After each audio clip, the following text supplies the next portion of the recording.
And welcome back, folks. It is 6:15 a.m. Pacific Time, 10:15 a.m. Eastern Time, as we are on part 3 of our episode number 2 now. We were talking about the Orion traits and the Orions. Now we're going to go on to the Orion Mintaken Starseed Traits. They have a love for being on Earth and so close to the water element. They're very drawn to the ocean and oceanic beings, whales and dolphins especially. They're very kind and nurturing beings. They can be too flighty with their emotions if not grounded, though. They are considered the original light workers. They are interested in careers involving water, for example, oceanography, marine biology, natural resources, and ecology. Are most in tune with their Earth mission and purpose. Some interesting facts. Most starseeds have at some point spent time in the Orion constellation, and Orion is classed as a learning station for other starseeds, if you did not know that. So, for other starseeds, the learning station is actually in the Orion constellation. And we're going to dig deeper into the Orion starseeds a bit more later on in the next few weeks. Now, I said if there was time we would go into the Indigo, Crystal, and Rainbow Children, and we do, so we're going to start on that now. So now, we're going to be going into the Indigo, Crystal, and Rainbow Children starseeds. So, if you never heard of this one, this is definitely a good one to listen about. Now, these guys are the new kids on the block. Indigo, Crystal, and Rainbow Children are star beings who are born into the physical realm, remembering their divine qualities, their gifts, and their mission. Now, their collective soul mission to help Earth and humanity move out of the old paradigm of control, fear, greed, and manipulation, and instead shift into a new paradigm of love, peace, and integrity, cooperation, and abundance. Now, it's possible to be an Indigo or Crystal child, not necessarily Rainbow, but I'll explain why in a little bit, and still be various other types of starseed. An Indigo child was most likely born between the 1950s and the 1980s, so not technically a child anymore. Now, you may have read that Indigo children are sensitive, intuitive, and strong-willed innovators, and that is incredibly very accurate. And they were the rapid descenders here to revolutionize our society and ways of thinking. And if you were to look at how different the 1940s to 1960s were in terms of ways of living, technological advancement, and acceptance of others, it's clear to see the influence of the Indigo starseed. Now, they lead the way for rapid and progressive change. If you were born in 1980s to the 1990s, which I was, it's possible that you're also a Crystal child. And Crystal children are considered the starseed group. Now, unlike the Indigos and Rainbows, Crystals often have that signature feeling of homesickness, a classic starseed symptom. And a Crystal star child is highly empathetic, deeply spiritual, and has a close connection to Mother Earth or Gaia. They are the open-hearted healers. They can feel and heal at the same time. And then last but not least, we got the Rainbow Children.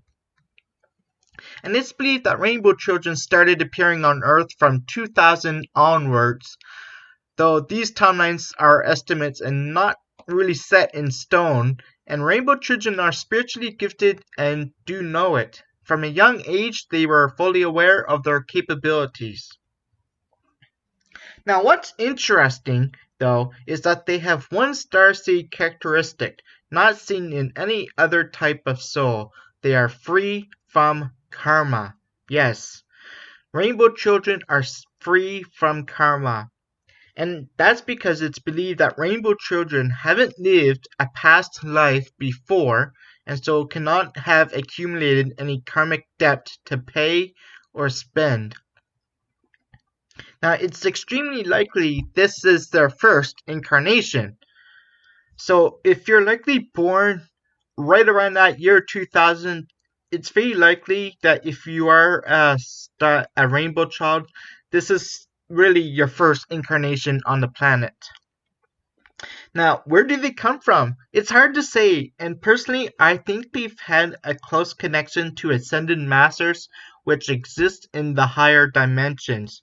That also includes ascended master Jesus, of course. And this could be why they haven't lived a physical life before. They are spiritual avatars, most likely to be the future teachers of the world. It's likely they are still incarnating at this moment in time, but it's possible we are on the cusp of a new star child being born. Now, 2020 was a year of complete upheaval and change. It's this kind of phenomenon that gives way to a new star person incarnation. Now, we'll move on to a different breed of starseeds. When we come back from our little break, we're going to move on to the light workers. So stay tuned, we'll be right back.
And welcome back.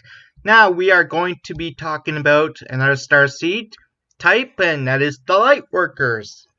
The light worker is a term that gets thrown around a lot, and light workers are special starseed souls who come from a variety of planets, realms, and star systems. Now, they don't call one place home.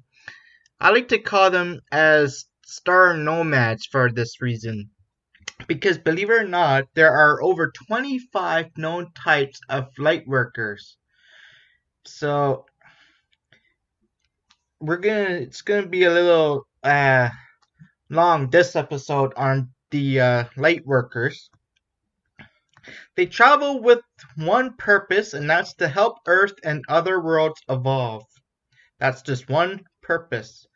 Now, it's believed that once they've served their purpose, they either die and reincarnate into a different galaxy or energetically receive another mission within their current life form. Now, their primary purpose is to spread love, light, and kindness. There is no maliciousness behind their behavior. What makes them so unique, they are beholden to any culture, race, or planet. They solely work for the light